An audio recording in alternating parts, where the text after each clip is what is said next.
É sempre um prazer ter vocês aqui nessa tarde. Pessoal do online, sejam todos muito bem-vindos. É, Nós vamos dar início à atividade nessa tarde de paralisação. A atividade que tem como tema Agora é greve? Qual o contexto da greve na conjuntura internacional? Eu gostaria de anunciar nosso convidado, companheiro Gibran. Me escuta? Tudo ok? Alô, Gibran. Estou te escutando, você me escuta? Perfeito. Eu gostaria de apresentar nosso convidado. O Gibran Jordão é historiador de formação, técnico administrativo na Universidade Federal do Rio de Janeiro, ex-coordenador geral da FASUBRA, militante do coletivo Travessia, que é um coletivo sindical e popular. Nós vamos dar início à fala do Gibran e depois vocês podem, tanto no presencial quanto online, fazer seu questionamento, sua intervenção. Podemos ser assim, Gibran? Pode ser, eu queria só testar a apresentação Ah, que a gente certo. pode O fazer. Jonathan, nosso assessor, está aqui do lado. Ele já vai fazer a projeção da tela e passamos para você a palavra. Tá bom, vou aguardar então.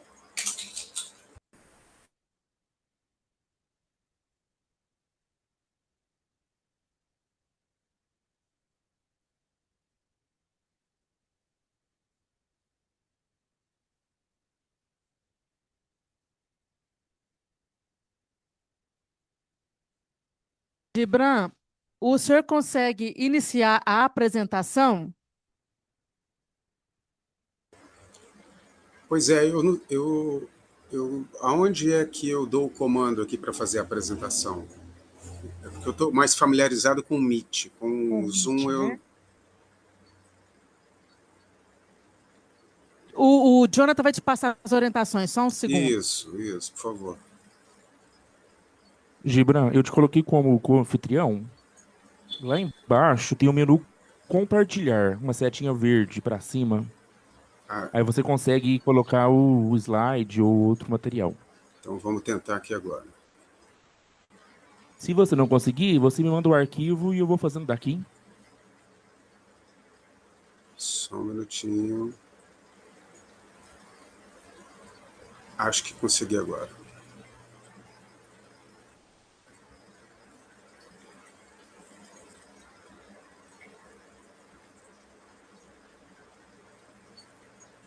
Tá aparecendo aí? Sim, tá parecendo que compartilhou o material, mas não qual material é. Aí, agora foi. Foi, né? Uhum. E, eu, e como que a gente combina? Eu posso começar já Pode iniciar. é? Ah, Bom, então, primeiro eu gostaria de desejar, desejar boa tarde para todo mundo, para todos os participantes dessa Assembleia. Nós estamos no momento em que nós estamos discutindo, né, um possível movimento de greve nos próximos meses.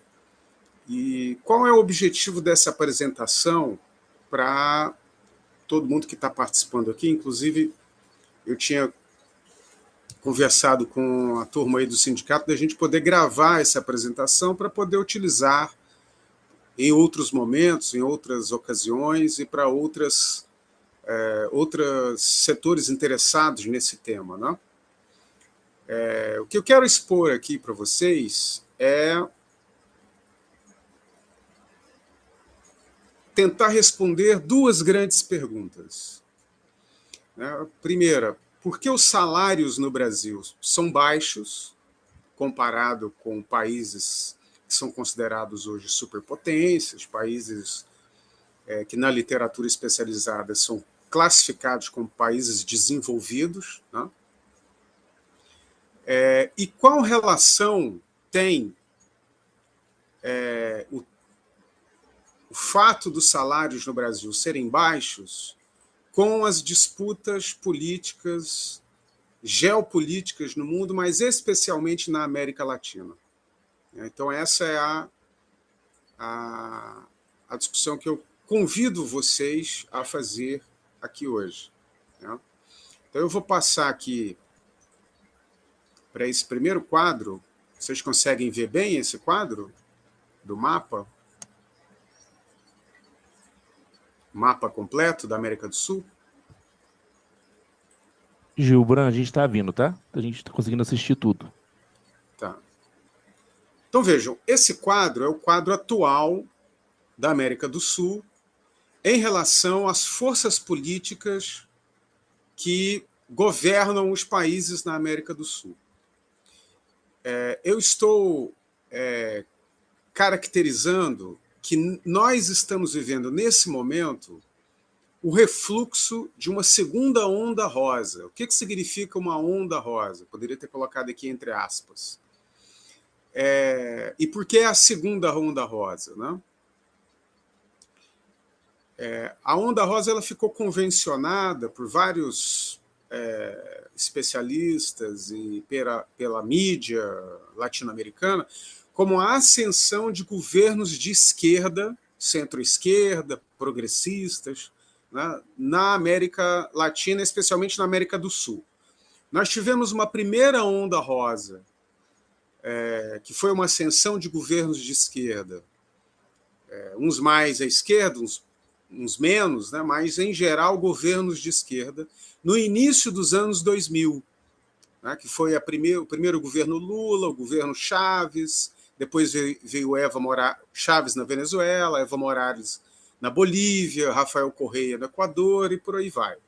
Essa primeira onda rosa, ela sofre um refluxo. Ela é uma onda rosa muito consistente, sustentada por conta do boom da venda e exportação de commodities, que é minérios, produtos agropecuários e petróleo, e ela durou mais ou menos 15 anos e sofre um refluxo ali por volta de 2014 a 2016. Entre 2014 e 2016, essa primeira onda rosa, a ascensão de governos de esquerda na América do Sul, começa a refluir. E aí você tem uma ascensão de governos de direita e surge também o fenômeno da extrema-direita. Né? A gente viveu isso aqui no Brasil, para vocês poderem se localizar melhor, com o movimento que derrubou a presidenta Dilma, que esse ano vai fazer 10 anos já, né, do golpe que político parlamentar, que a Dilma sofreu em 2016, a ascensão de Temer e depois a eleição de Bolsonaro em 2018. E o seu primeiro governo, 2019, né, que durou até 2022. Bom, essa foi a primeira onda rosa, o seu refluxo. Depois nós vivemos uma segunda onda rosa, um pouco mais precária, mas uma ascensão de governos de esquerda a partir, especialmente, do problema que nós vivemos mundialmente, que foi a pandemia da Covid-19, que se deu de forma mais aguda em 2020 e depois, de 2020 até 2022, nós tivemos a eleição de uma nova onda rosa, que foi a reeleição do Lula, né, para o seu terceiro mandato, mas aí teve também a eleição do Gustavo Petro na Colômbia, né, nós tivemos a eleição do Gabriel Boric no Chile. Né, então, essa segunda onda rosa, esse momento agora, de 2025 para 2026, nós estamos sofrendo um refluxo dessa segunda onda rosa, que ela é mais curta, mais precária e mais frágil. E aí é onde está esse quadro que vocês estão vendo aí na tela. Tá? Ou seja, de 2023 a 2025, nós tivemos a eleição do Milei da Argentina, representando uma extrema-direita que depois de muito tempo tem uma ascensão meteórica na Argentina. E a Argentina é importante porque é uma das maiores economias da América do Sul, junto com o Brasil, junto com o Chile. Nós tivemos a eleição do Rodrigo Paz na Bolívia, que, embora não seja um governo necessariamente de extrema-direita, mas no processo da Bolívia, foi para o segundo turno o Rodrigo Paz, que é de direita, e uma candidatura de extrema-direita. O MAS, que é um partido de esquerda mais importante da Bolívia, que governava a Bolívia por mais ou menos 20 anos, ele sequer foi para o segundo turno e sequer elegeu algum parlamentar no Congresso. É uma crise muito profunda da esquerda na Bolívia, né? Então, é um elemento que vai solidificando a caracterização que nós estamos fazendo de que nós estamos vivendo o refluxo dessa segunda onda rosa. Mas não para por aí. No Equador, também, em 2025, foi eleito o Daniel Noboa, que é um empresário de extrema-direita com muitas ligações com o governo dos Estados Unidos, que derrotou uma candidata de centro-esquerda, que é a Luísa Gonzalez. Nós tivemos também um processo de impeachment no Peru, né? Tanto do presidente, depois da sua vice, e agora quem governa o Peru é um ex-presidente do Congresso Nacional, que é uma pessoa de direita, né? E agora, no finalzinho do ano de 2025, nós vimos o Gabriel Boric perder a sua candidata, né, que é ex-ministra do Trabalho do seu governo, perder a eleição, que é a Janete Hara, para o José Castro. O José Castro que agora vai ser o novo presidente do Chile, ele é um candidato de extrema-direita, pinochetista, cujo seu pai chegou a fazer parte das forças armadas nazistas. Então, assim, vejam que nós estamos vivendo nesse momento agora, na América do Sul, um refluxo das forças de esquerda e uma ascensão de forças de direita e extrema-direita na América do Sul.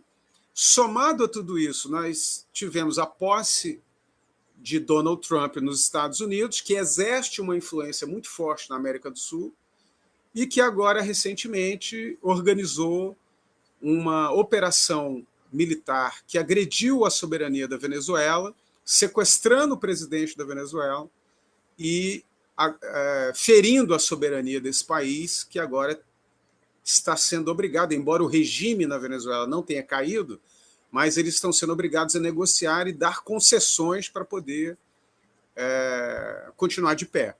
Então veja que a situação política na América do Sul é muito delicada, há um refluxo da esquerda e há uma ascensão da direita. Aí, isso quer dizer que esse ano de 2026 a esquerda também vai perder todas as eleições? Não, mas quer dizer que há uma dinâmica em curso. Ela pode seguir em frente, como ela pode ser interrompida, né? E isso vai ter consequências, né, econômicas, geopolíticas, e nós vamos analisar isso já sobre o impacto que tem isso na vida da classe trabalhadora, especialmente do Brasil, e particularmente dos salários, né? Bom, nesse ano nós vamos ter eleição na Colômbia, primeiro no Peru, depois na Colômbia e no Brasil, né? Se o Peru e a Colômbia, a direita for vitoriosa, com o apoio de Donald Trump, que é isso que está se desenhando, né, nós podemos ficar bastante preocupados do que pode acontecer no Brasil. Né? Então, tem alguns cenários que a gente pode desenhar, né? A gente não pode prever o futuro, mas a gente pode prever cenários possíveis. É possível que a esquerda interrompa esse refluxo da onda rosa e equilibre a correlação de forças geopolítica na América do Sul, vencendo as eleições no Peru, na Colômbia e no Brasil. E ainda, no finalzinho do ano, em dezembro, nós teremos eleições legislativas nos Estados Unidos, onde o Donald Trump, que hoje controla tanto a Câmara como o Senado, tem maioria nas duas casas, pode perder essa maioria. Então, o melhor cenário do mundo seria uma vitória da esquerda nas eleições que vão acontecer em 2026, interrompendo esse refluxo dessa segunda onda rosa, somado a uma derrota na eleição legislativa,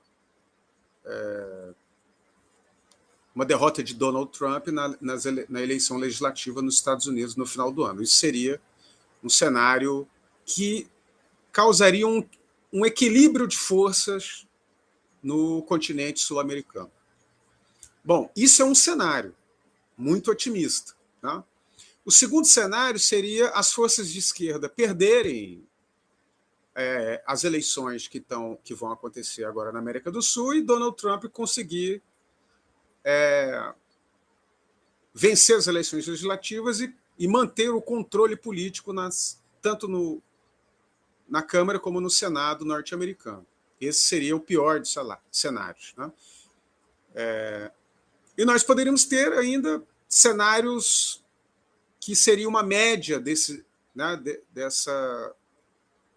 dois cenários otimistas e pessimistas, né? Onde o Lula pode ganhar a eleição, mas ficar isolado na América do Sul e ter pouca margem de manobra geopolítica, né? E a esquerda perder nos outros países e o Trump conseguir vencer. Ou seja, podemos ter variações de médias entre um extremo ou outro, né? Entre um cenário otimista e pessimista.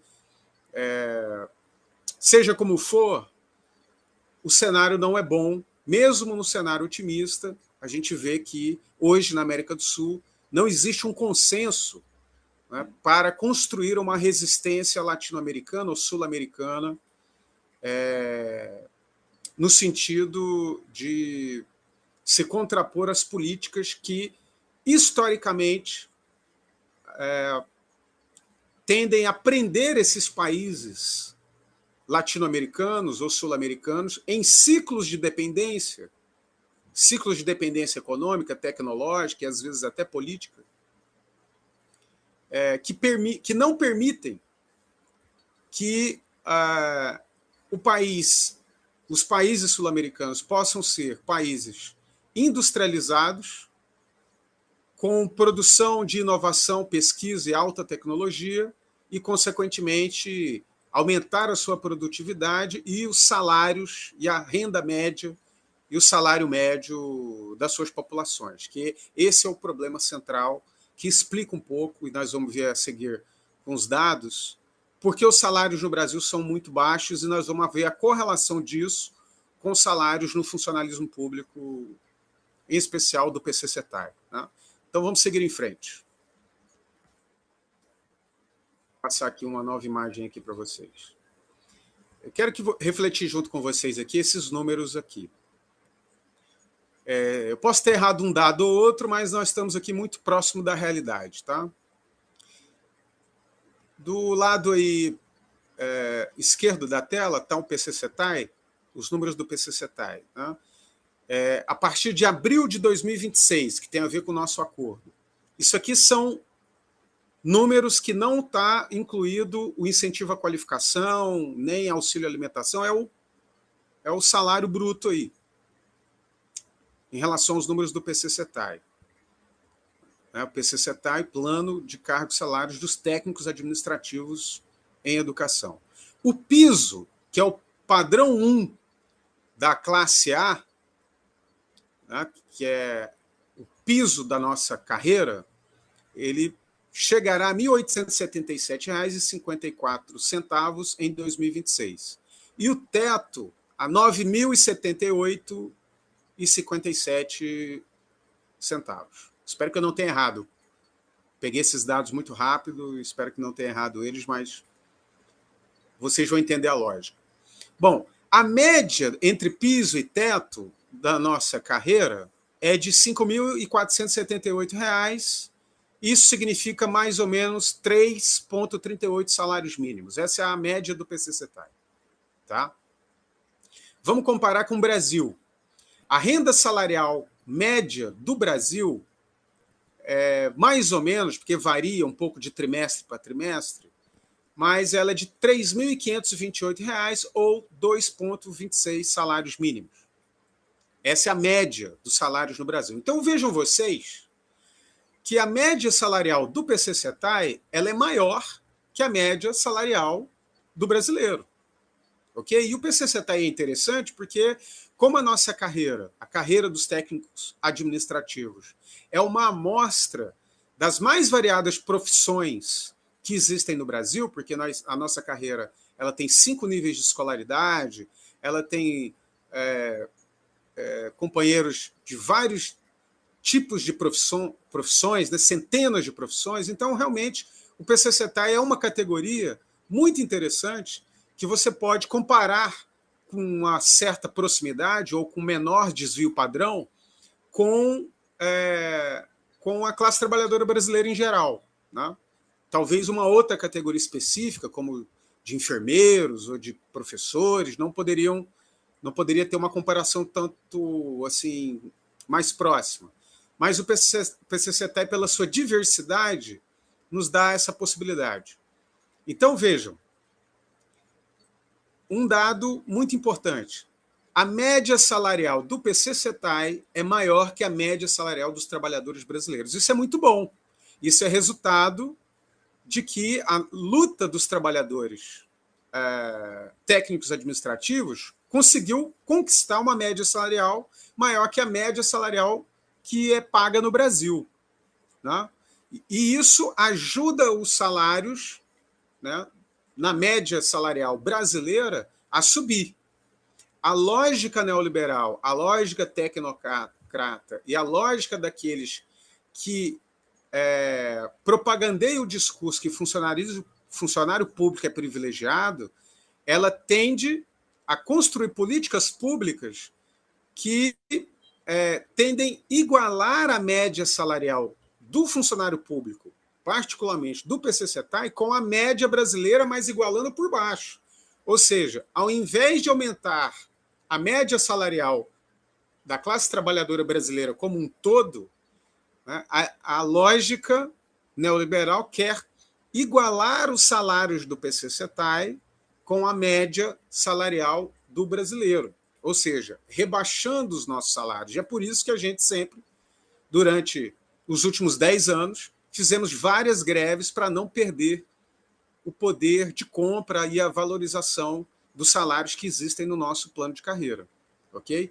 Agora eu pergunto a vocês, mesmo a nossa média salarial sendo maior que a média salarial do trabalhador brasileiro, todo mundo que está na carreira PCCETAI tem a convicção de que os nossos salários são baixos. Não é isso? Todo mundo tem a certeza de que nós poderíamos ser mais valorizados.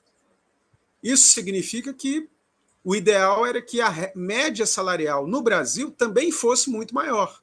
Porque quanto menor a média salarial do brasileiro, mais pressão será exercida sobre o PCCETAI para que os nossos salários também percam o seu valor. Né? Então, isso aqui é para a gente ter uma noção do que significa os salários do PCCETAI e os salários no Brasil, e como, mesmo o PCCETAI sendo uma média salarial maior que a brasileira, mesmo assim, os salários são baixos. Tá? Então, vamos seguir em frente. Eu quero mostrar para vocês por que os salários no Brasil, seja a renda média brasileira, seja do PCCETAI, nós precisamos considerá-los baixos. Quero mostrar aqui para vocês esse quadro, que ele é os dados consolidados de renda média e jornada semanal de horas semanal. Bom, eu disse para vocês, vamos voltar lá. Ó. A renda média no Brasil é de R$ 3.528. Olha como é a renda média nos países considerados superpotências que estão na fronteira tecnológica. Estados Unidos, a renda média, R$ 34.905. Essa é a renda média nos Estados Unidos. E a jornada semanal média é de 39 horas semanais. Essa não é a jornada semanal oficial do país, essa é a jornada semanal média, tá? Entre quem faz mais de 40 horas e entre quem faz menos de 40 horas. Na média, é 39 horas. Na Alemanha, renda média mensal na Alemanha, R$ 24.331. Na França, mais de 20 mil. Na Coreia do Sul, mais de 15 mil. No Chile, 6 mil, aí já começa a cair, América do Sul, né? Brasil, 3 mil, que a gente viu agora há pouco. México, 2.766. Então, vocês notem que a discrepância é muito grande. E a gente precisa começar a refletir por que ela é muito grande. E por que esse cenário se consolida por tanto tempo. Essa reflexão ela é muito importante para que a gente possa entender como a gente deve construir a lógica sindical a partir dessa realidade. Tá? Então, mesmo com uma renda salarial muito alta, a jornada de trabalho média é menor. Ou seja, eles têm jornadas menores e rendas maiores. Muito maiores, né? Do que Estados Unidos, Alemanha e França têm rendas mensais maiores e jornadas menores comparado aos países da América do Sul. Bom, aí vamos ver aqui um pouco o índice de produtividade por hora trabalhada. Né? O índice de produtividade por hora trabalhada, eu quero que vocês prestem bastante atenção aqui nesse índice, porque é aqui que muitas vezes se dá um debate ideológico. Tá? Veja, esse índice ele é calculado pelo PIB por hora trabalhada em dólares. Esse aqui é um quadro desses índices de 2021. Ele deve ter mudado um pouco, mas não mudou muita coisa. Nos Estados Unidos, o índice de produtividade por hora trabalhada é 112 dólares. Na Alemanha, 97 dólares. Na França, 81 dólares. Coreia do Sul, 49 dólares. Aí você começa a chegar na América do Sul. México, 22 dólares. Brasil, 19 dólares. Argentina, 18 dólares. Você vê que cai muito na América do Sul. E aí eu vou parar aqui para a gente refletir um pouco. Quero refletir um pouco aqui com vocês sobre esse número. Muitos especialistas, entre aspas, ou economistas neoliberais ligados à extrema-direita, até mesmo ao bolsonarismo, Paulo Guedes e tal, faz a seguinte leitura sobre índices de produtividade. O brasileiro não gosta de trabalhar. Essa é a explicação. O brasileiro não quer trabalhar. Né? Por mais que tenha uma jornada longa, ele não produz muito.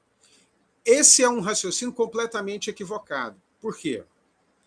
Porque o que faz esses países, como Estados Unidos, Alemanha, França, Coreia do Sul, Japão, a ter um índice de produtividade por hora trabalhada muito maior do que os países da América Latina, é a estrutura das suas economias, que conseguiram desenvolver um parque industrial de alta tecnologia.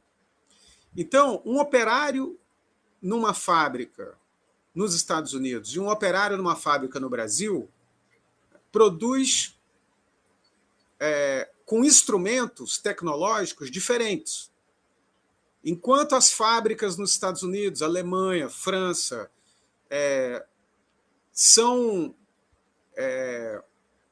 têm uma estrutura de alta tecnologia, de última fronteira, no Brasil, no México, no Chile, na Argentina, não é assim.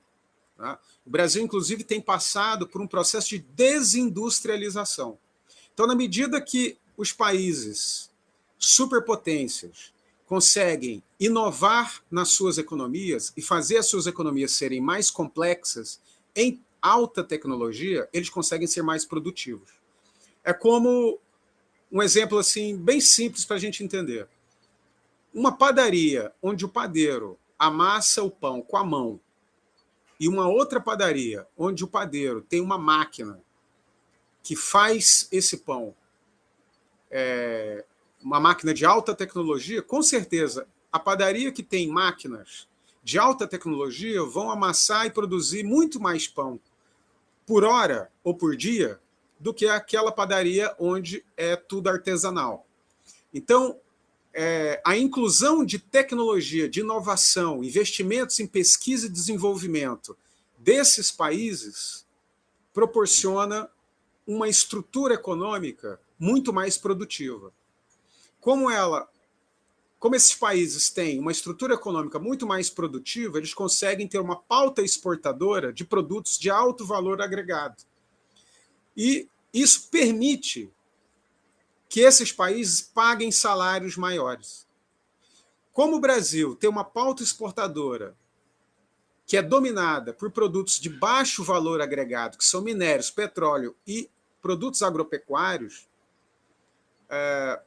e uma economia estruturada em uma indústria de baixa intensidade tecnológica, ou no máximo de média intensidade tecnológica, então o Brasil e os países da América do Sul, em geral, não conseguem pagar grandes salários mais altos do que essa média que nós estamos vendo.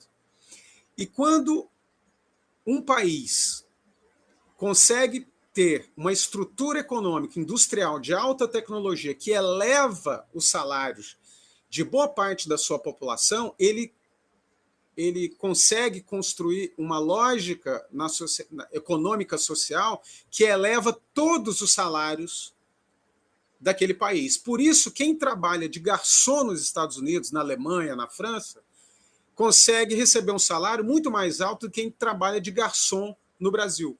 Porque a estrutura da renda média nesses países que tem uma economia de alta tecnologia e uma pauta exportadora de alta tecnologia, de produtos de alto valor agregado, puxa todos os salários para cima, enquanto o contrário acontece na América do Sul e no Brasil. Como a nossa economia está estruturada numa pauta exportadora de produtos de baixo valor agregado e numa indústria de baixa intensidade tecnológica, então isso puxa os salários para baixo. Então, a gente pode fazer 200 mil greves. Se nós não conseguirmos mudar essa estrutura econômica do país e na América do Sul, nós não vamos conseguir elevar a nossa renda média e consequentemente, os salários no Brasil. E por mais que o funcionalismo público consiga ter uma renda um pouco maior, essa renda vai ser ainda muito distante do que é pago nos países que nós consideramos superpotências tecnológicas. Bom, vamos passar aqui para a gente ver novos dados. Esse aqui é o de renda média. Aqui, ó. Esses dados aqui também são muito interessantes. Ó. Quadro de complexidade econômica. O que é um quadro de complexidade econômica? São o índice de economias de complexidade econômica. Ele mede o quanto a economia de um país é diversificada e quanto ela produz produtos de alto valor agregado que tem ali embutido alta tecnologia. Né? Então, eu peguei alguns países para a gente comparar. Aí você vê, a Alemanha está em terceiro lugar na posição global em índice de complexidade econômica. É um país que tem uma estrutura econômica altamente tecnológica. Eles estão em terceiro lugar. A Coreia do Sul está em quarto lugar. A França é 15º. Ainda é um bom índice. Os Estados Unidos está em 17º, porque nos últimos anos, na última década, nos últimos 20, 30 anos, os Estados Unidos veio se desindustrializando por ter transferido indústrias para a Ásia, principalmente para a China. E o que segura hoje a grande economia dos Estados Unidos são as grandes big techs, né? O Vale do Silício, a inteligência artificial, A alta tecnologia, mas a indústria de manufaturados, ela perdeu força nos Estados Unidos e por isso nós estamos vendo o Trump desenvolver essa política tarifária de guerra comercial para tentar reindustrializar os Estados Unidos, o que será muito difícil. Nós não sabemos se ele vai ter sucesso nessa empreitada. Talvez ele tenha que implementar uma política de rebaixamento também de salários nos Estados Unidos para tentar reindustrializar o país, mas não sei se ele conseguirá fazer isso, né? Embora a gente está vendo o grau de agressividade que os Estados Unidos está promovendo no mundo para tentar impedir que os Estados Unidos perda a sua hegemonia e a sua qualidade de maior potência econômica mundial. Tá? Não é à toa que já está em 17º lugar, mas ainda assim é uma excelente posição. Aí vamos aqui, ó, do lado direito, os países da América do Sul. O México já está em 35º, o Brasil é o 62º. O Brasil tem se desindustrializado de forma muito rápida. E quem está ocupando esse lugar, que um dia foi da indústria no Brasil, é o agronegócio. E quanto mais o agronegócio ocupar esse espaço, mais os salários no Brasil serão menores. Tá? Coloquem essa relação que é inversamente proporcional na cabeça. Quanto mais o Brasil for agroexportador, mais o Brasil pagará menores salários, porque os produtos agropecuários, eles não têm grande valor agregado, alta tecnologia agregada, né? Como soja tem menos tecnologia agregada do que smartphones, né? Para dar exemplos concretos aqui para o entendimento de vocês. Bom, aí o Brasil 62º, o Chile 73º, a Argentina 76º, aí é só ladeira abaixo. Bom, aqui tem um último quadro, que é um quadro de índice global de inovação. Tá? Países que estão na liderança tecnológica. Tá? Os Estados Unidos aqui está em 3º lugar, Coreia do Sul em 6º, Alemanha em 8º, França em 11º, aí vem o Brasil, coloquei só o Brasil aqui dessa vez, 48º, né? Muito distante daqueles que estão em primeiro. E é o líder da América Latina, hein? O Brasil, que é o líder da América Latina, ele está em 48º lugar em índice de inovação global. Bom, então eu coloquei esses dados aqui para que vocês possam começar a refletir sobre a estrutura econômica brasileira e como essa estrutura é determinada pela disputa geopolítica mundial. Então, quanto mais a elite de países sul-americanos for uma elite entreguista, uma elite que não deseja desenvolver a indústria, dominada por aqueles que controlam a extração de minérios, agronegócios e petróleo bruto, mais esses países da América do Sul serão países que terão um lugar marginal na economia global. E ao ter um lugar marginal na economia global, sendo produtores de produtos de baixo valor tecnológico, baixo valor agregado, a condição salarial desses países será eternamente essa condição que nós estamos vendo hoje. Uma renda média muito baixa comparada aos países que têm índices de inovação e de complexidade e de produção e de produtividade muito altos, que são essas superpotências. Bom, veja, aqui são dados do atual governo Lula, 3º governo Lula. Nos primeiros governo Lula, lá dos anos 2000, mesmo comparando a renda média, os níveis de emprego com os países do que nós podemos dizer assim, super desenvolvidos, né? Superpotências, o governo Lula teve uma política de valorização do salário mínimo e isso se repetiu agora, né? Veja, a massa de renda no Brasil alcançou um novo recorde. Ela chegou a 357 bilhões de reais, aponta o IBGE. Esse é um dado agora de novembro de 2025. Então, veja, a massa salarial em circulação na economia brasileira renovou o patamar recorde. Esse é um patamar recorde. Tá? E chegando a uma renda média, que nós já colocamos lá em cima, de R$ 3.528. Ou seja, no melhor momento da economia, no melhor momento histórico da economia brasileira, nós chegamos a uma renda média de R$ 3.528. Ou seja, com o país crescendo muito, com um governo que valoriza os salários, ou seja, a gente pode ter todas as críticas ao processo de negociação, e tem que ter mesmo, que está em curso em relação ao RSC e tal, mas se você comparar como o governo Lula tratou os sindicatos e os salários dos trabalhadores técnicos administrativos com o governo Bolsonaro e o governo Temer, nós não temos dúvida que foi melhor. Né? É melhor nesse do governo do que no governo Bolsonaro. Agora, mesmo assim, é muito baixo em relação aos países desenvolvidos.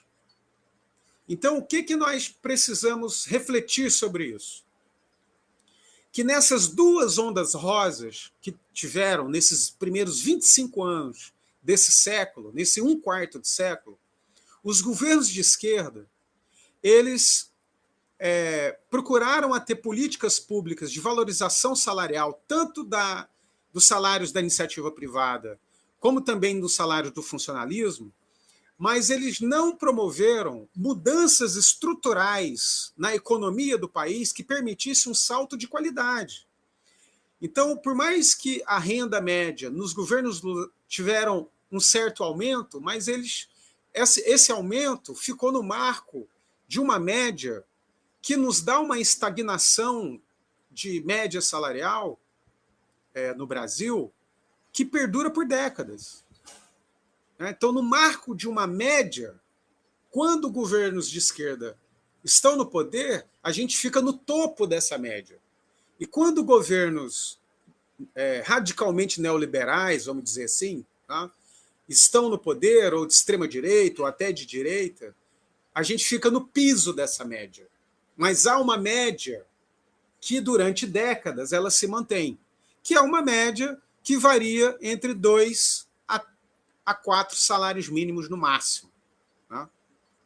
Ela não sai disso, essa média salarial. Então, esse processo de dependência tecnológica, de falta de investimentos em indústria de ponta, de uma política pública que possa mudar estruturalmente a economia do país, se isso não acontecer nos próximos 25 anos, nós teremos uma média salarial sempre nesse patamar, com algumas oscilações, e não vai mudar tanto assim. Nós vamos passar. A história do PCCETAI será essa. Vai ter algumas oscilações, mas não vai mudar muito. Bom, aí eu vou interromper aqui o compartilhamento para a gente conversar um pouco, para eu poder finalizar a minha fala. Deixa eu voltar aqui.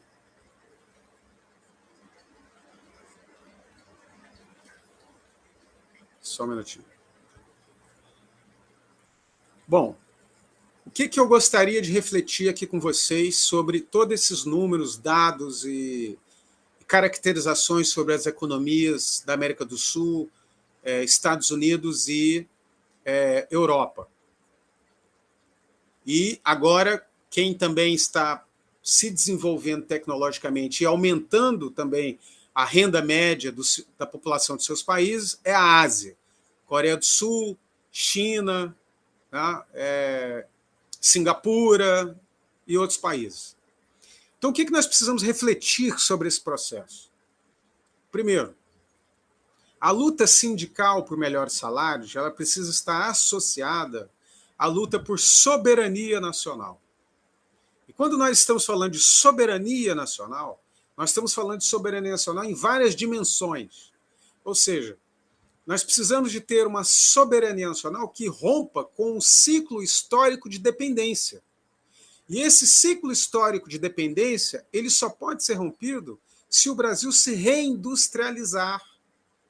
E mais do que se reindustrializar, em ter um salto tecnológico na estrutura econômica do país.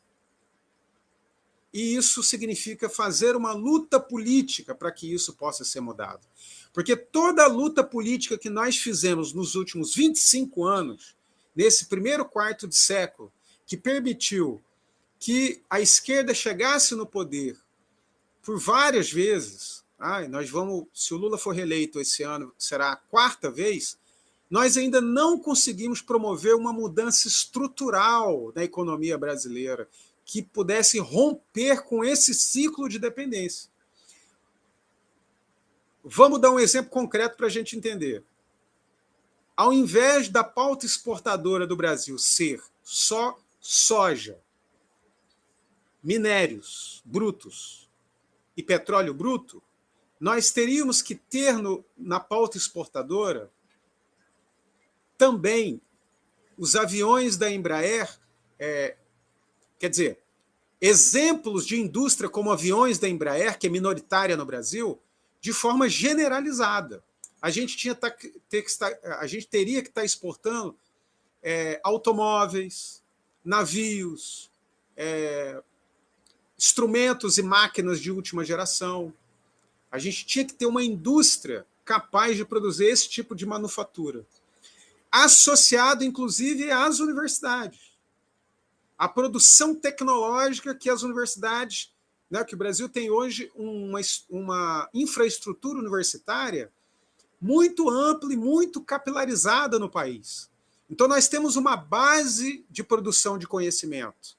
E nós temos uma base ainda que resta da nossa indústria, que poderia, através de investimentos maciços em alta tecnologia e na nossa reindustrialização, num período dos próximos 20 anos, transformar o Brasil não só num produtor de commodities, mas também num país produtor de manufaturas de alta tecnologia. Isso iria aumentar a produtividade no Brasil, e aumentando a produtividade, nós íamos também aumentar o valor dos salários.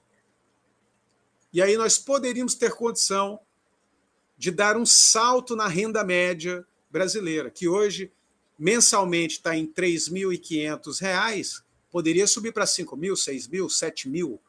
Se a renda média brasileira subir para R$ 7.000, vamos dizer assim, dobrasse, de 3.500, fosse para R$ 7.000, isso significa que a renda média no PCCETAI poderia também subir para R$ 8.000, 9.000 em 20 anos. Então, esse é o grande desafio que eu estou trazendo para que vocês possam refletir, que é não pensar só na campanha salarial do próximo ano, mas pensar também, além da campanha salarial do próximo ano, como nós podemos estabelecer uma luta política no país para que o Brasil exerça a sua soberania, para que rompa com esse ciclo de dependência que aprisiona os nossos salários no que muitos economistas chamam de a armadilha da renda média. Ou seja, um país se desenvolve até certo ponto e depois ele para na armadilha da renda média, que é isso que nós estamos vivendo hoje no país. O Brasil desenvolveu a sua indústria até os anos 80, dos anos 80 e para os 90, passou por um processo de aplicação do projeto neoliberal que desindustrializou o Brasil, com a abertura para a entrada de produtos de alta tecnologia no nosso mercado interno e com a falta de políticas públicas de fortalecimento da nossa indústria. Isso desindustrializou o país e fez com que o Brasil se tornasse expert em exportação de produtos de baixo valor agregado e dependente de alta tecnologia. Esse é o caminho, um caminho assim, para que o país tenha uma baixa renda média e para que a gente não consiga, por mais greves que a gente faça, aumentar a renda média dos salários do próprio funcionalismo e do PCCETAI. Por fim, o que eu gostaria de colocar para vocês sobre a luta sindical e a luta política que nós vamos ter nesse ano. Vejam, por mais que nós tenhamos críticas ao processo negocial que está sendo estabelecido no país hoje,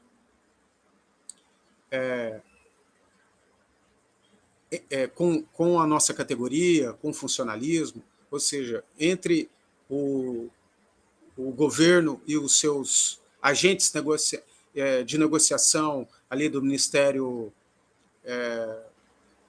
de Gestão e Inovação, com a FASUBRA, né, e com os outros sindicatos do funcionalismo. Por mais que a gente tenha críticas, nós precisamos ter consciência de que se a gente perder a próxima eleição, a situação será muito pior. Né? Vocês lembram que nós passamos os últimos 7 anos antes da eleição do Lula, em 2022, com salários congelados e com ausência de qualquer tipo de negociação salarial. Com a vitória de forças de esquerda retomando o poder nessa segunda onda rosa que eu coloquei aqui para vocês, a gente retomou os processos de negociação e retomamos parcialmente o aprimoramento da nossa carreira, como também a valorização dos nossos salários. Ainda está muito aquém do que nós precisamos e muito aquém do que se paga no mundo desenvolvido, né, nas superpotências. Mas nós precisamos ter consciência de que a luta sindical ela precisa estar associada à luta política e à luta pela soberania nacional. Então, eu queria encerrar por aqui, trazendo esses dados, essa reflexão, e mostrando a vocês que nós temos uma tarefa que vai para além de uma greve, que eu não sei se as assembleias vão decidir em ir ou não à greve, né? Mas a nossa tarefa é muito mais profunda do que uma greve para poder garantir o RSC. Né? Porque se nós não garantirmos um salto de qualidade na estrutura econômica do país, isso significa levantar a bandeira da soberania nacional para derrotar a burguesia que está colocada no país, que é uma das burguesias mais entreguistas e mais subservientes que existem no mundo, capaz de postar na internet o pedido para que os Estados Unidos bombardeiem o seu próprio país, que é isso que nós estamos vendo. O próprio Flávio Bolsonaro fez isso, e me parece que ele será o candidato que vai enfrentar o Lula. Até agora é esse o desenho que está sendo considerado. Então, se nós não fizermos uma leitura muito bem qualificada do processo que nós estamos vendo, e da dimensão das tarefas que nós temos, que ela vai muito mais além do que o processo que nós estamos vivendo, específico do PCCETAI e da FASUBRA, nós podemos ficar aprisionados na armadilha da renda média por muitos anos ainda, por muitas décadas. Né? Então eu paro por aqui, agradeço a atenção de vocês. Eu não sei como exatamente vai funcionar a dinâmica, se tiver perguntas, a gente pode ainda contribuir aí. Agora está com vocês, câmbio. Obrigada, Gibran, pela sua excelente exposição. E eu sugiro que a gente passe a palavra para quem quiser fazer intervenção, pergunta, e cada um tem um tempo de 3 minutos, e as questões sejam em blocos, podemos combinar assim? Bloco de 5 questões? Alguém gostaria de fazer intervenção, perguntas no online? Sérgio, aqui no presencial.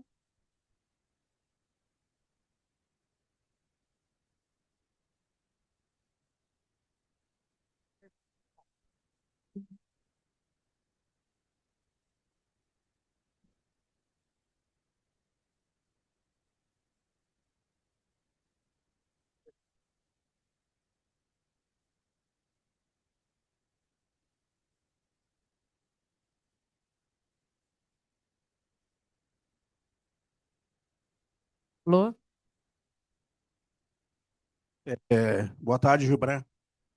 É, Aqui é o Sérgio, né? Somos companheiros aí, né? Na lida do dia a dia, né? Pela Fazubra, na base da Fazubra, nos movimentos social, no movimento sindical e assim em diante, né? É importante esse debate, né? O Sintete trazer esse debate da discussão da geopolítica, né? No mundo, né?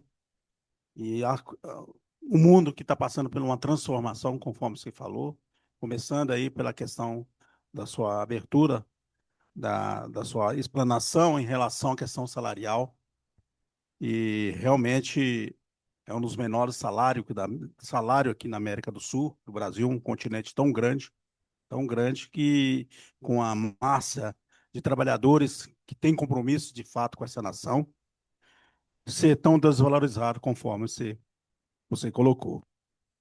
E você colocou, né, a questão também dos governos, né, os atrasos, né, e inclusive colocou a questão do desgoverno Temer e Bolsonaro, a qual nós tivemos, no caso dos servidores públicos, né, um congelamento salarial de 7 anos. Se fosse fazer a correção da inflação, 7 anos, né, nós teríamos hoje um salário diferente, né, do que é hoje. Então a gente começa a ter prejuízo, é por aí. E colocar para você sobre essa questão também, né, desse prejuízo todo, além das negociações que nós mesmo fazemos, e muitas das vezes não recusamos proposta do governo e preferimos continuar de greve e sair, de repente, com zero no bolso. A outra coisa que eu queria ver com você é a questão, você colocou muito, é o Congresso Nacional. Na questão o Congresso Nacional, ele é um fator primordial nessa relação. Haja vistos no governo, no desgoverno e no governo Lula. Um Congresso totalmente ligado ao entreguismo e também parceiro do capital covarde, que do entreguismo, de fato, como você falou, a qual o país depende de melhorias, né? Não só na questão estrutural de uma nação, como o Brasil, né? Na discussão de uma política geral, como também na política salarial da classe trabalhadora como um todo. Não só nós, enquanto servidores públicos, mas enquanto trabalhadores, a qual eles que decidem o futuro, né? Haja visto que foi o orçamento agora, o Congresso Nacional, com um percentual já reduzido para as universidades. Seria interessante você lembrar isso para a gente, também não ajudar a gente, que já foi reduzido o orçamento para as universidades e chegou no Congresso, ele reduziu mais ainda, sufocando mais ainda essa questão da nossa soberania que você falou, que é a questão das universidades. As universidades vai só perdendo em relação não só ao governo, mas também piorando ainda com o Congresso que nós temos aí. É isso. Obrigada, Sérgio. Jonathan.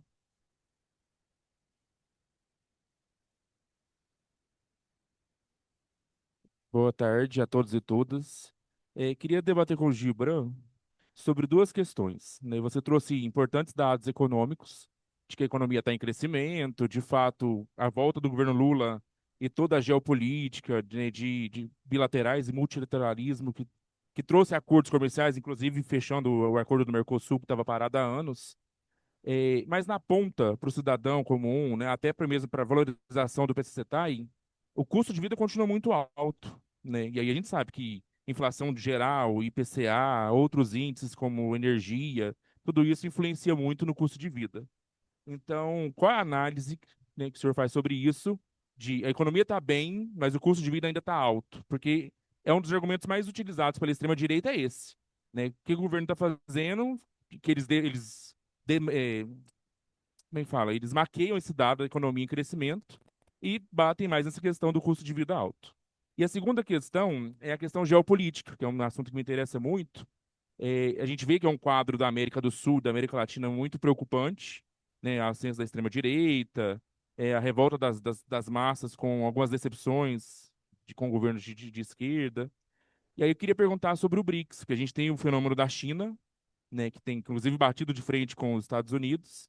E a minha pergunta é: o BRICS continua relevante e isso pode nos auxiliar numa questão da soberania nacional, dos acordos que o Brasil mantém com a China, com a Rússia, que a gente viu agora, e acho que assustou todo mundo, que foi essa invasão norte-americana na Venezuela, né? Não acho que há previsões disso acontecer no Brasil, mesmo em pré-eleição e tudo mais, mas o BRICS ainda tem força internacional, global, para que o Brasil se destaque um pouco mais ou não? Porque a gente sabe que a China se industrializou fortemente nos últimos 30 anos e mudou a situação do país, né, economicamente.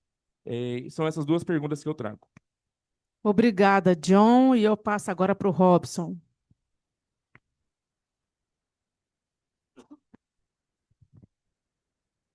Quem? Voltou aí?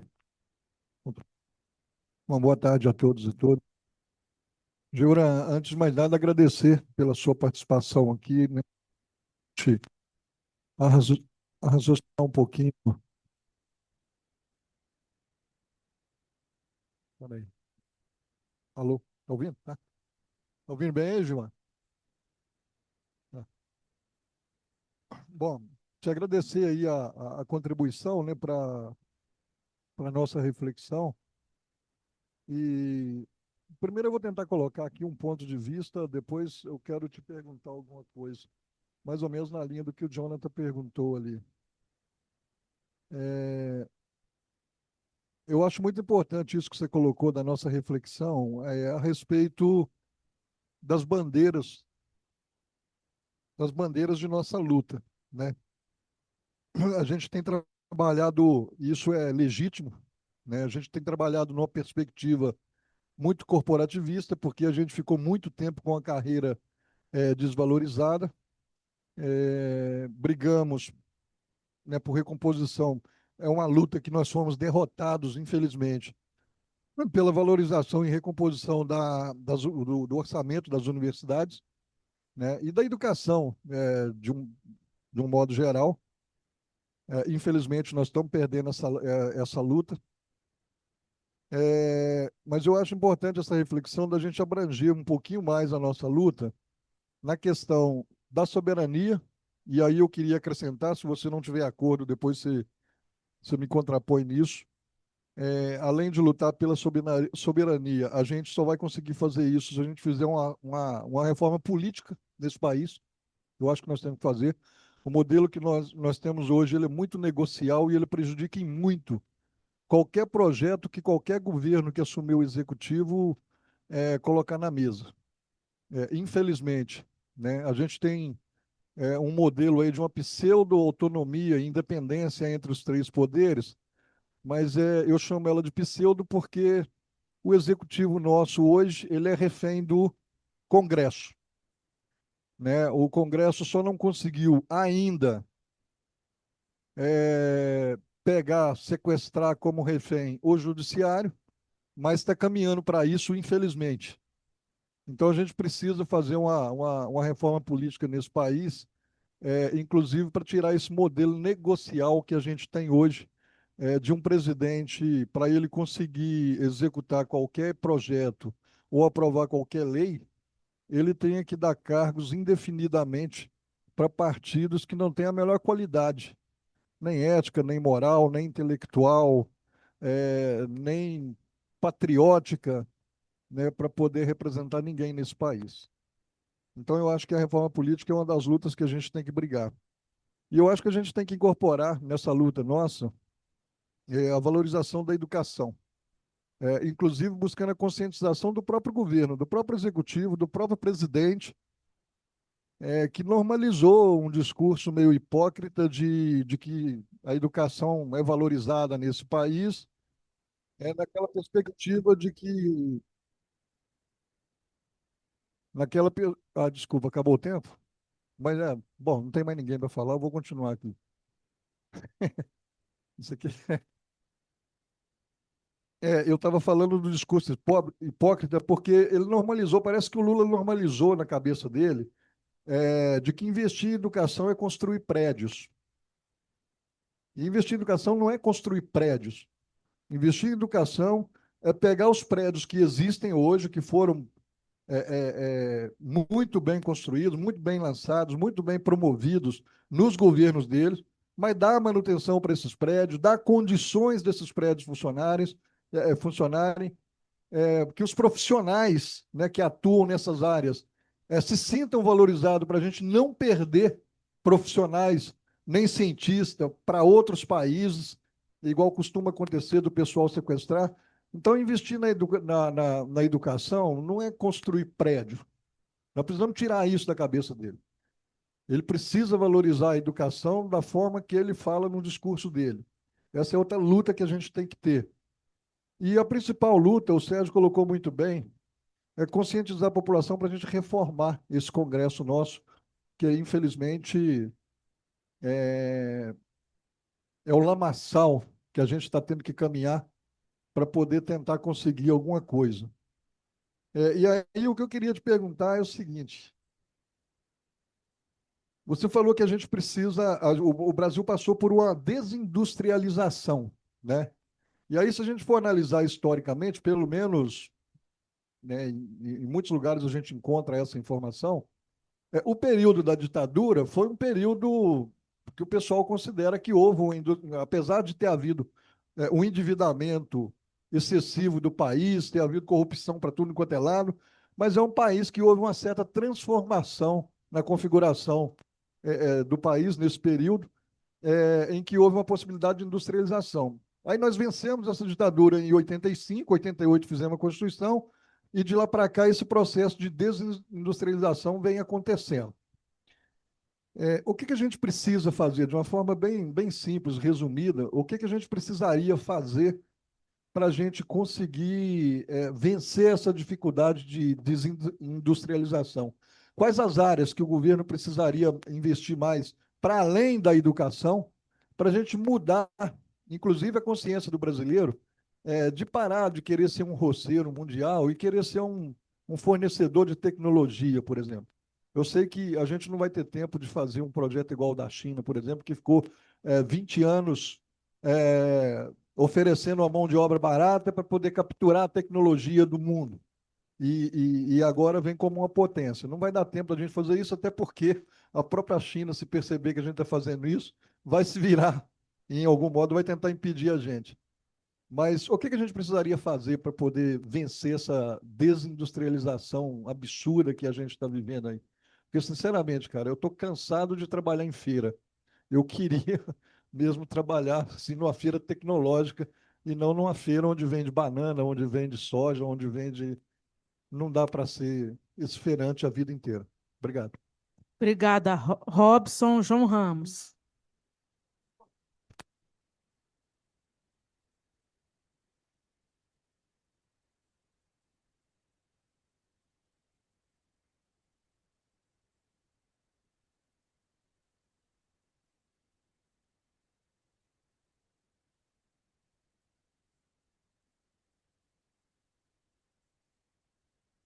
Só pegar o microfone lá.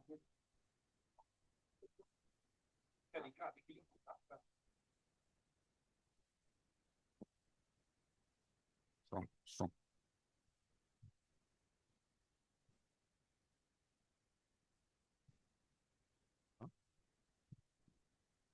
Boa tarde a todos. Em primeiro lugar, quero agradecer essa palestra sua, Gilvan, que foi muito bom para esclarecer a nível mundial e trazer a minha preocupação. Qual é a minha preocupação hoje? É como voltar a se organizar os trabalhadores, como voltar a se organizar os trabalhadores hoje no âmbito dos sindicatos. Porque hoje há uma grande desmobilização, foram perdendo a expectativa, a influência de se organizar, tanto a nível local como a nível nacional, que então vem dificultando qualquer embate. Eu me lembro vou citar a Fazubra, nos anos 80, nos anos 90, era um chamado de emergência, ali aparecia servidores do Brasil todo. Hoje a mobilização está mínima. E com isso, eu estou falando em nível local, dentro do Brasil, que dá uma oportunidade a elementos inqualificados assumir poder dentro do Congresso, dentro do Senado, para trazer hoje a miserabilidade salarial que existe no Brasil. Então, essa é a minha preocupação. E até uma pergunta: como fazer para se organizar os trabalhadores de um modo geral para poder defender uma nação de acordo? Essa era a minha dúvida. Obrigada, João Ramos. E para encerrar esse bloco, para voltar a palavra para o Gibran, vou chamar a Maria Cristina.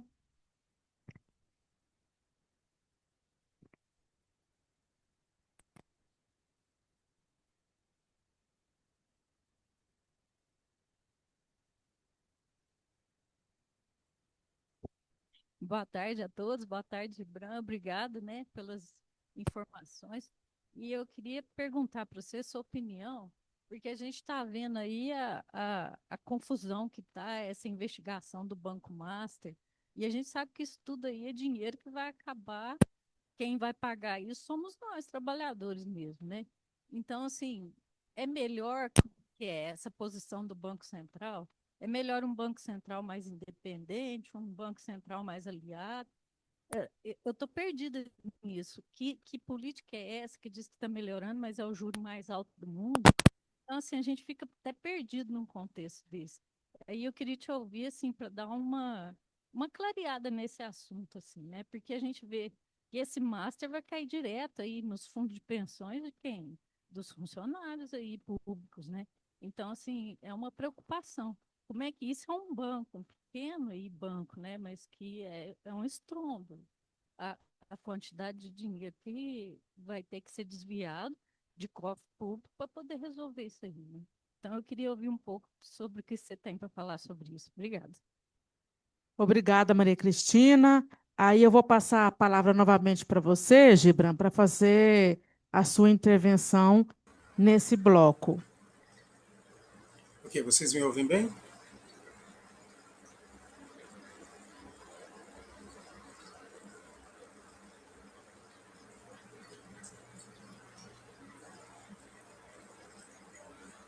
Tá ok? Estão me ouvindo bem? Estamos ouvindo. Tá bom, então. Bom, em relação a todas essas perguntas, eu não sei se eu vou conseguir responder todas. Quantos minutos eu tenho para responder?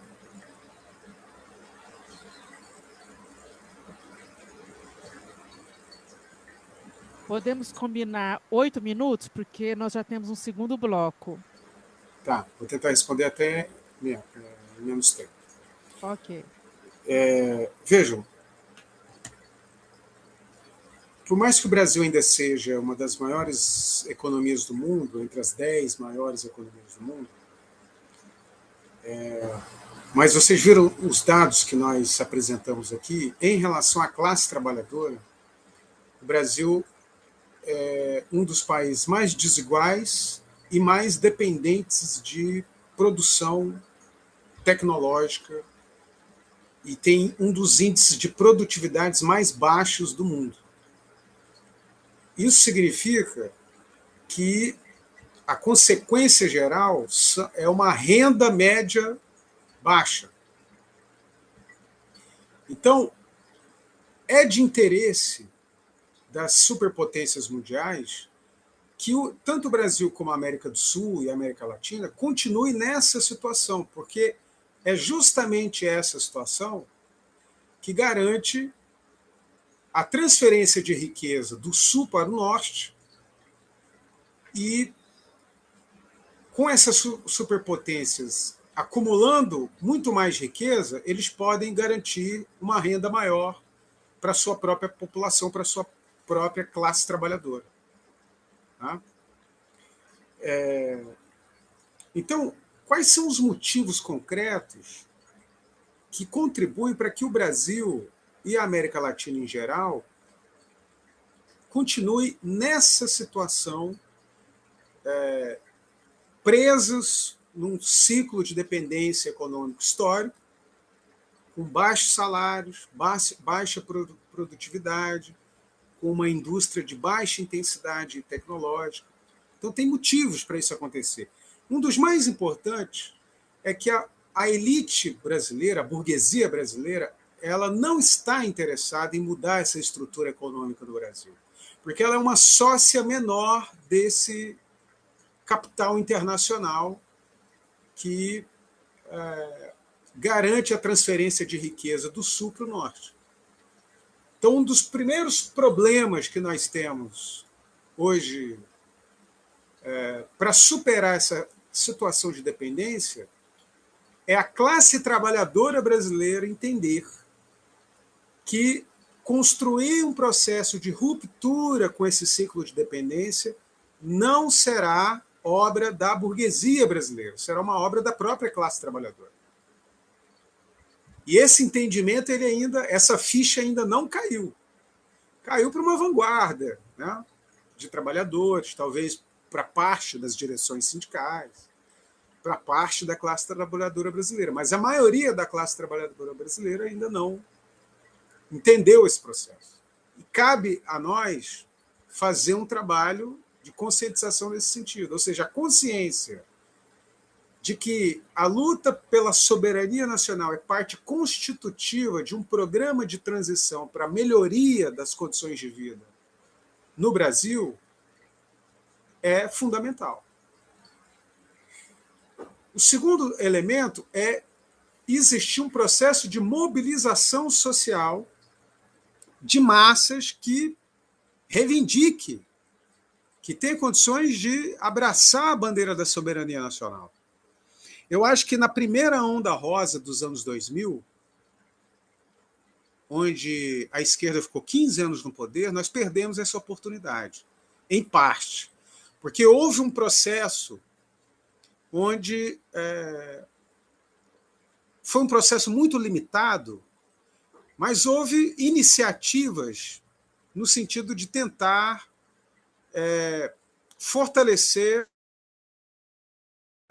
setores industriais no Brasil. Então, a Petrobras, a indústria naval, né, e a indústria de infraestrutura logística no Brasil, ela teve um crescimento muito forte, mas depois ela foi totalmente destruída com a Operação Lava Jato, ali entre 2010 e 2016, num processo que muitos aqui lembram.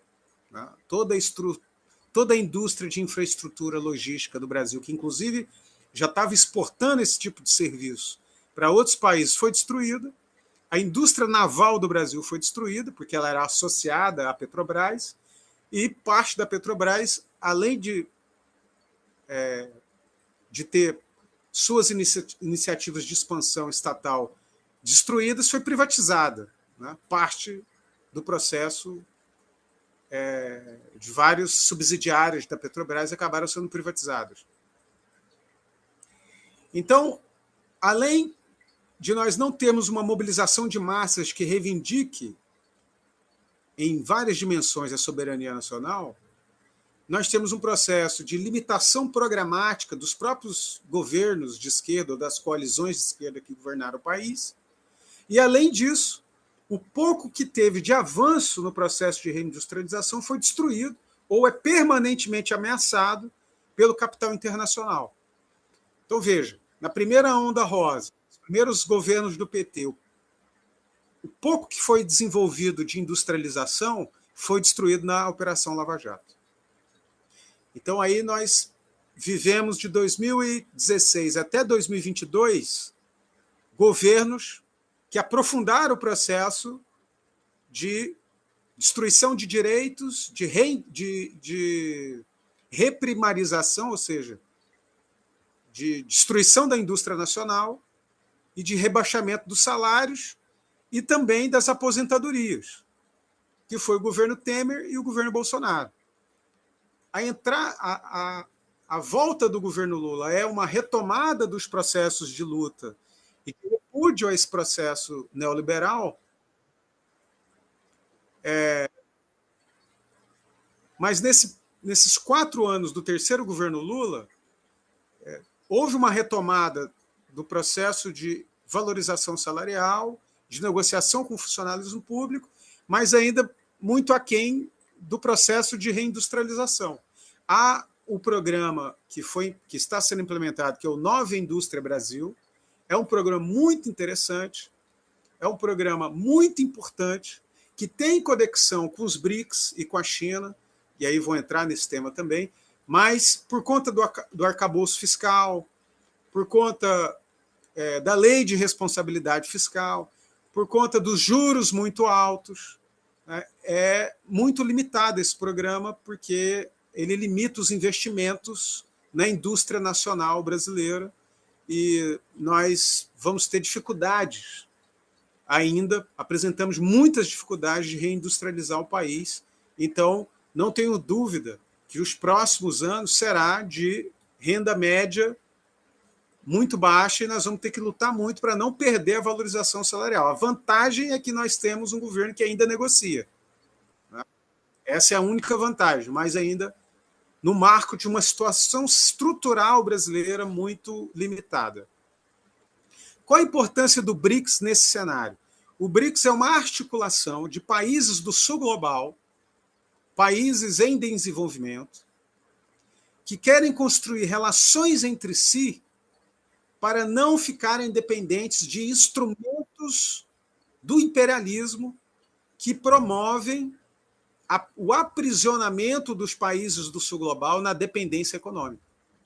Então, quando o BRICS discute a desdolarização da economia, ele está procurando um caminho para não ficar dependente do dólar. Quanto mais independente do dólar nós formos, mais nós teremos condições de sofrer menos sanções, tá? De ter menos custos nas transações comerciais, porque o dólar hoje virou uma armadilha de sanção econômica, um instrumento de sanção econômica. Tá?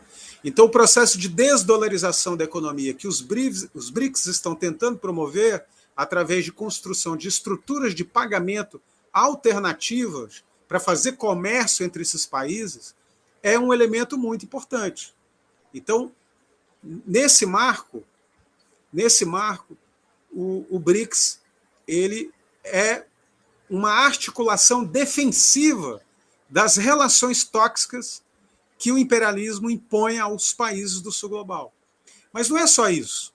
Através de parcerias econômicas de transferência de tecnologia, o Brasil pode adquirir e negociar tecnologia que ele não tem hoje, ou que ele demoraria décadas para poder desenvolver, com países do BRICS que já conseguiram desenvolvimento tecnológico, como a China, como a Rússia, como o próprio Irã. Tá? Então, esse é um outro caminho que o BRICS está construindo, que pode permitir que o Brasil consiga construir meios de romper a dependência econômica. Outro elemento muito importante dos BRICS é a institucionalização do novo Banco de Desenvolvimento, que é o chamado Banco dos BRICS, que, por exemplo, embora ele ainda tenha uma limitação de crédito, mas que isso tem se desenvolvido positivamente, principalmente na gestão da Dilma, que é a presidente do BRICS hoje, da nossa ex-presidenta. Então já começa a surgir as primeiras linhas de crédito sem condicionamento. O que são linhas de crédito sem condicionamento? O Brasil viveu muitas décadas dependentes de empréstimos do Fundo Monetário Internacional, onde o FMI ou o próprio Banco Mundial, para emprestar esse dinheiro para obras de infraestrutura ou para projetos de desenvolvimento econômico, ele condicionava a política econômica do país, ele mandava na política econômica do país. Então o FMI chegava para o Brasil e dizia: eu empresto esse dinheiro para vocês, mas vocês precisam fazer uma reforma da Previdência. Vocês precisam fazer uma política de austeridade econômica. Não dá para aumentar o salário mínimo tanto assim. Vocês precisam fazer privatizações. o Banco Nacional, o novo Banco de Desenvolvimento do BRICS, ele empresta dinheiro, mas ele não está condicionando nada para os países. Isso já é um fator de vantagem. O único elemento que nós precisamos fazer é que o banco dos BRICS seja mais robusto em linhas de crédito para poder proporcionar o desenvolvimento sem condicionamento.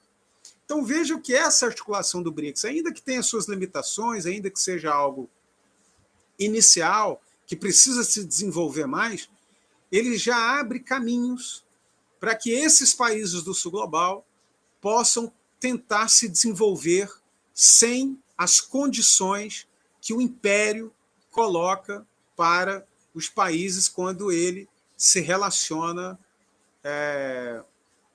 economicamente com a América do Sul. Tá? E é por isso que os Estados Unidos e a gestão Trump odeiam os BRICS, porque eles não querem perder o monopólio da moeda mundial, que é o dólar, que eles não querem ver o Brasil e a América do Sul desenvolvendo a sua indústria e substituindo os produtos importados dos Estados Unidos por produtos produzidos aqui. Tá? Então, hoje o Sul Global e as articulações defensivas, como o BRICS e outras que existem, como a Organização de Cooperação de Xangai, tá? e várias outras iniciativas bilaterais entre os países do Sul Global, representam para os Estados Unidos hoje uma ameaça.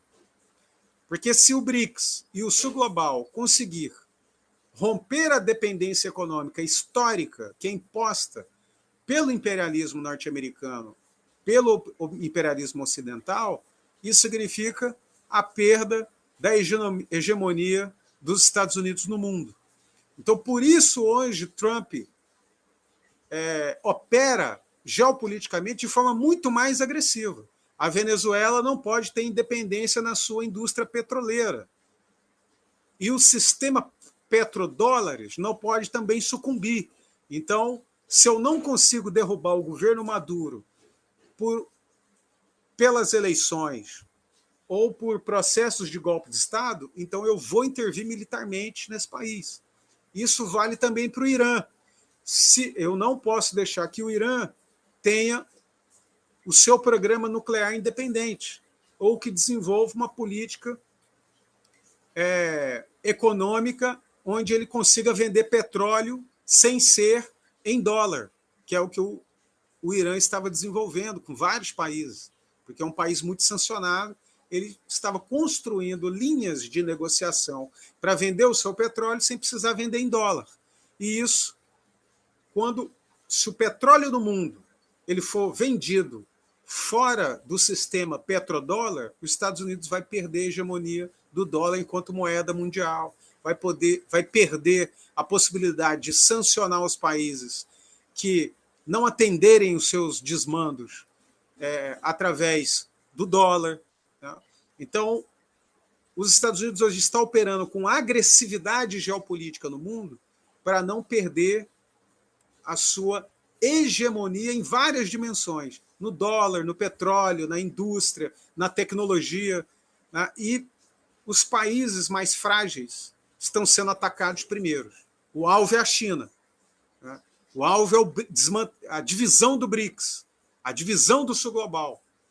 Então, nós precisamos ter a dimensão de que, se o governo Lula perde a próxima eleição, o Brasil vai sair do BRICS, ou vai atuar de forma muito mais tímida no BRICS.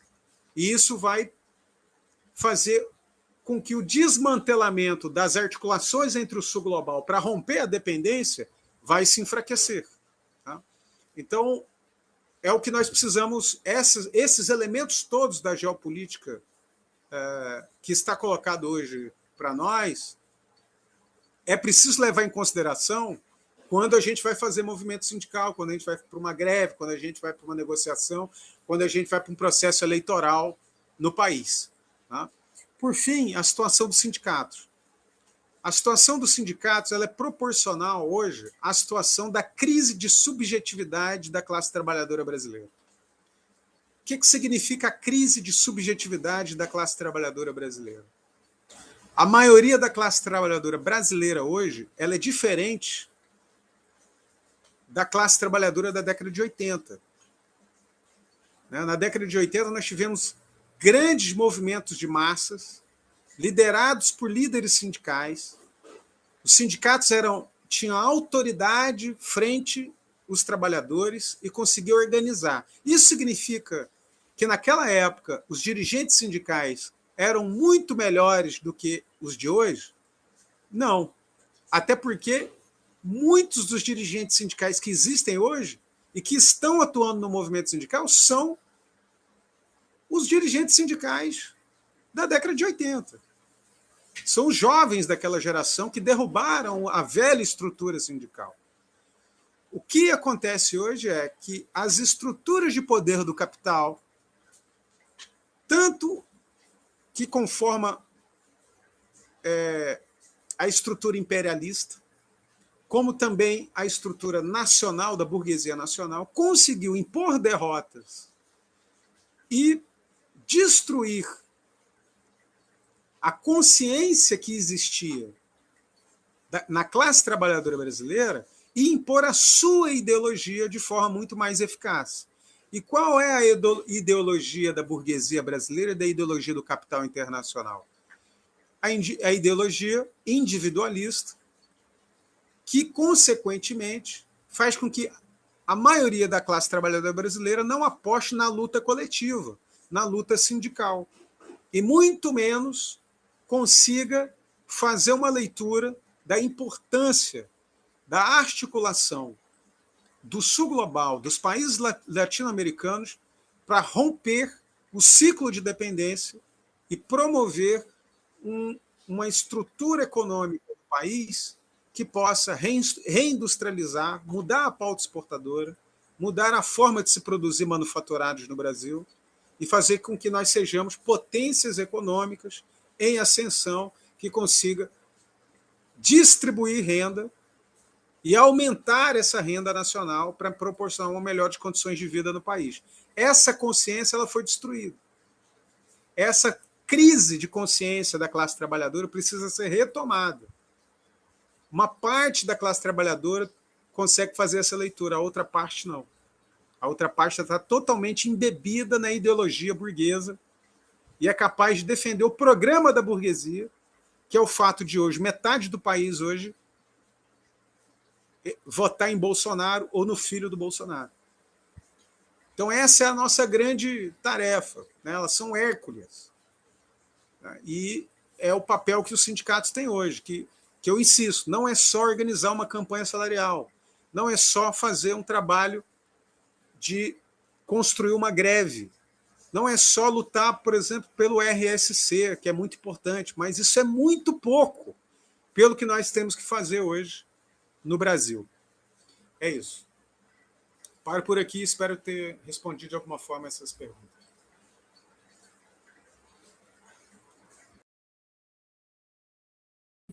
Bem esclarecedora.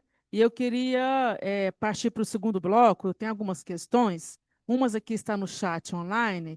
Eu vou fazer a leitura, depois eu sigo com o pessoal que está no presencial.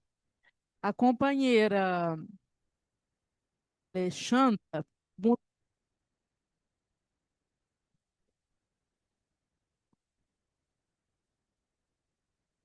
companheira Alexandra Rodrigues pergunta o seguinte: na avaliação dele, né, na avaliação do Gibran, é possível a classe trabalhadora conquistar o fim da escala 6x1 e a jornada de 36 horas? Em seguida, eu passo, porque o Robson, em reinscrição, tem uma outra pergunta. E se alguém ainda gostaria de fazer a inscrição, pode mencionar aqui que eu passo a palavra, por gentileza.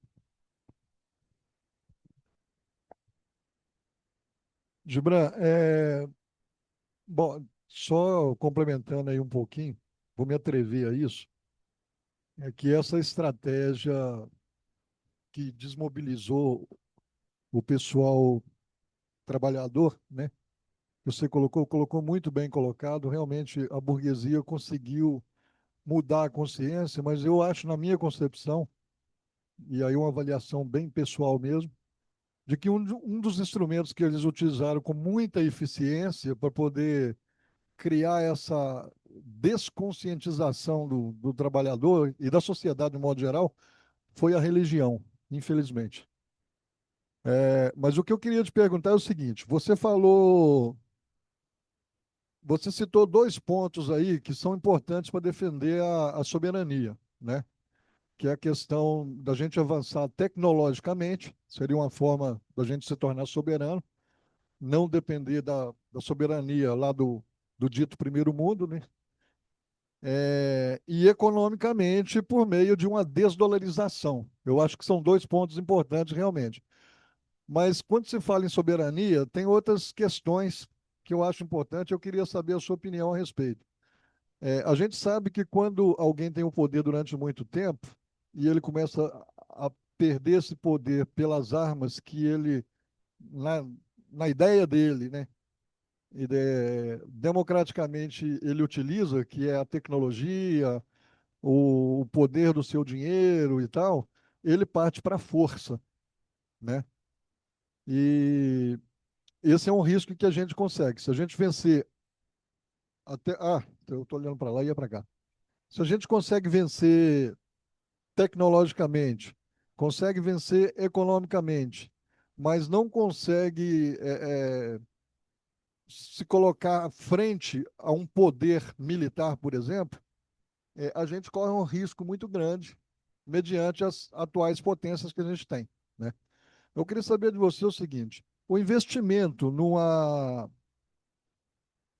desenvolvimento atômico ou de uma arma atômica poderia ser uma alternativa para poder garantir essa soberania no futuro? É lógico que não seria o caminho principal, mas seria um dos caminhos que a gente precisaria desenvolver.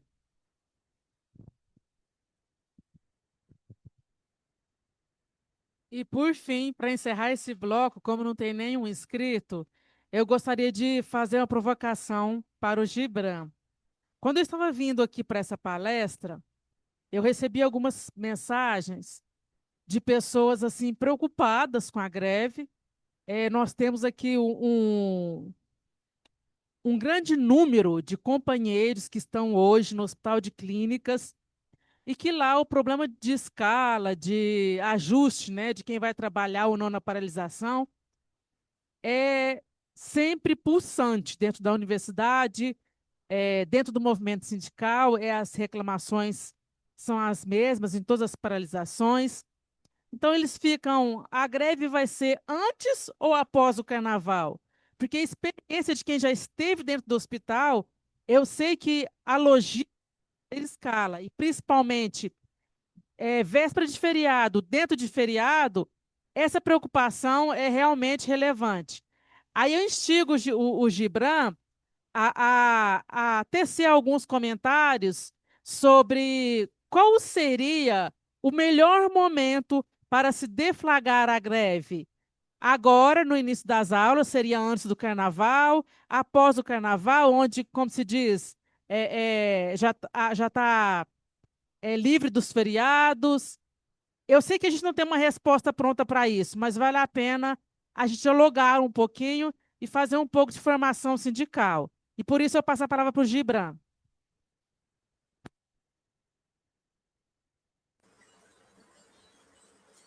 Bom, vamos lá então. Essa é a última rodada, né? Tá bom, Isso, então. essa é a última rodada. E após a sua resposta, pode tecer as considerações finais, por gentileza. Tá bom. Bom, vejam, gente, nós estamos num período histórico onde as forças reacionárias, as forças de extrema-direita, estão em ascensão. Nós estamos vendo isso na Europa, na América Latina, no mundo ocidental principalmente, né? E nós precisamos levar isso em consideração, porque isso significa que se existem governos de direita e de extrema direita subindo ao poder significa que parte da classe trabalhadora está totalmente cooptada por esses governos. É um cenário muito difícil e muito complexo. Há resistências, há mobilizações, há lutas contra esse processo reacionário, mas ainda não foi suficiente para poder dar um salto de qualidade. Aqui no Brasil mesmo, por mais que o Lula tenha vencido em 2022, e por mais que o Bolsonaro tenha sido preso, mas nós estamos cotidianamente ameaçados pela volta da extrema-direita ao poder. Agora, quando eu falo volta da extrema-direita ao poder, eu falo ao poder central do país, que é a presidência da República. Mas se a gente for avaliar a correlação de forças no Congresso Nacional, a correlação de forças nos estados, a situação das forças progressistas, da esquerda, das reivindicações da classe trabalhadora, é ainda pior, na maioria dos estados. Então, esse é o quadro que nós precisamos ter noção que existe hoje na América Latina e no Brasil. Tá? Um quadro onde as forças reacionárias estão em ascensão e as forças progressistas estão em refluxo. Não está dado que esse ano, em 2026, o Lula vai ganhar a eleição. E pode ser que, se ele ganhar, seja um governo ainda mais isolado na América do Sul,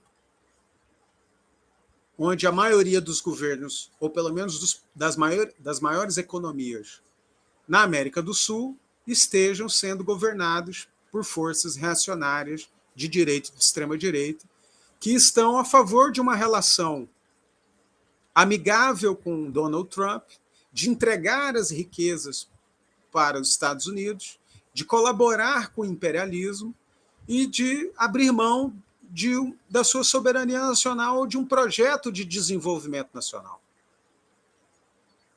Então, esse é o quadro. Agora, mesmo que a gente consiga reeleger um Lula por um quarto mandato, ainda assim será um processo limitado, difícil, complexo, porque nós não temos hoje no país um processo de mobilização geral da classe trabalhadora com um grau de consciência sobre todos esses temas que nós discutimos aqui para impor pela força política um programa de reivindicações que atenda à demanda da reforma agrária, da reindustrialização do país, da valorização dos salários, da estatização dos setores estratégicos do país, que nós precisaríamos hoje para desenvolver o país industrialmente, ter o controle estatal de setores estratégicos, como o sistema financeiro, a produção de energia, a produção de infraestrutura, que hoje está na mão da iniciativa privada. A Petrobras ainda tem um controle estatal, mas metade da empresa está privatizada.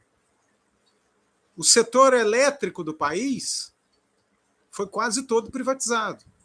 O sistema financeiro do país está na mão do capital, também todo privatizado. E essas forças privadas que controlam esses setores estratégicos não têm a soberania nacional como projeto de país. Então veja como a nossa tarefa é muito difícil. Muito difícil. Então aí nós vamos chegar na situação da nossa greve. O que eu acho que nós temos que avaliar?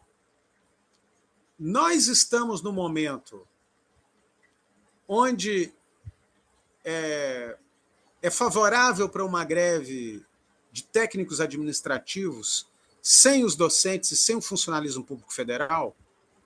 Nós precisamos responder essa pergunta. É um momento favorável para fazer uma greve só de tais? Parece óbvio que não é, né, gente? Então nós temos que pensar se... refletir, nós estamos no momento de decidir, nós não deflagramos a greve ainda. É o momento de decidir, refletir. É preciso refletir. Então, nós temos uma mesa de negociação. Essa mesa que nós arrancamos pela força da pressão que nós colocamos, dizendo, ó, nós vamos a uma greve se o governo não melhorar essa proposta. Essa mesa de negociação, nós precisamos apostar na habilidade dos nossos dirigentes sindicais, na compreensão dos negociadores do governo e tentar arrancar algum acordo que possa significar respirar para que a gente consiga ir para um movimento de greve mais robusto num período breve. Esse seria o melhor cenário. Mas pode ser que dia 19, eu acho que é dia 19, né, que está colocado aí, não sei se é dia 19, tem uma data que está colocada aí para nossas negociações, acho que é essa semana, né? É hoje. É hoje, né? Hoje. Então, nós temos que... Dia 19 é hoje, né? Estou perdido aqui nas datas. Nós temos que torcer para que haja um processo de negociação que nos permita não ir para uma greve num período onde a correlação de forças não é favorável para nós. Então, nós temos que refletir sobre isso. Qual vai ser o resultado dessa mesa de hoje? Vai ser atendido tudo? Vai ser atendido parcialmente? Vai ser adiado para seguir negociando? Então, nós temos que ter muita habilidade nesse momento para não colocar a nossa categoria num processo onde a situação para uma greve isolada da Fazubra seja muito desfavorável. Porque se a gente for derrotado numa greve, numa situação desfavorável que está colocado agora, talvez a gente não tenha força para uma próxima greve no momento onde seja o momento. Como foi, por exemplo, a última greve que a gente fez. Eu acho que nós acertamos no momento. Né? Nós acertamos porque nós fizemos uma greve junto com os docentes, né? Nós fizemos uma greve junto com o Sinasef, nós fizemos uma greve que arrancou conquistas que a gente há 7 anos não tínhamos.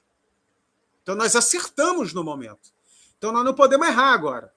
Não estou dizendo que não tem que ter greve, eu só estou dizendo que a gente tem que fazer muito cálculo